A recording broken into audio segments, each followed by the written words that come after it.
wanataka maandamano, aanze na yeye mwenyewe, bibi yake na watoto wake wakuje kwa maandamano. Na wakuje na mawe. Ama ni aje watu walikoni?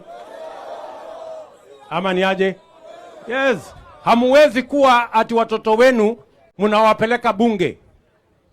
Watoto wa hao watu wa ipinzani si wako katika bunge la East Africa. Kuna mtoto wa hapa Likoni yako bunge la East Africa.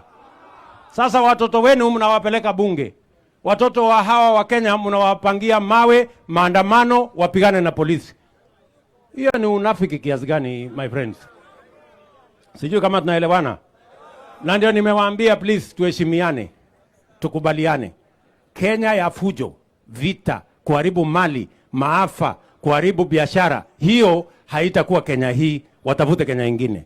Hapa tutapanga mambo yetu kwa heshima, kwa desturi, kwa amani. Ama namna gani?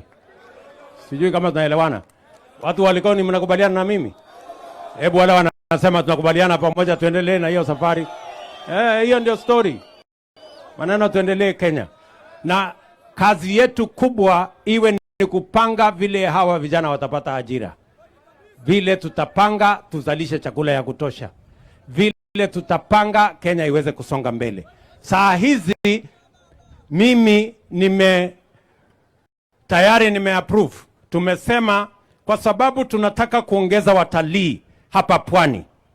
Serikali tumeagiza ya kwamba Fly Dubai ambaye ilikuwa imefungiwa kuja hapa Mombasa. Kuanzia wiki iliyopita sasa tumetoa taarifa ya kwamba Fly Dubai will be flying to Mombasa, direct to Mombasa 4 times a week, every week. Watakuwa wanatuletea watalii hapa Mombasa. Vile vile Ethiopia Airlines watakuwa wanafly watalii direct to Mombasa.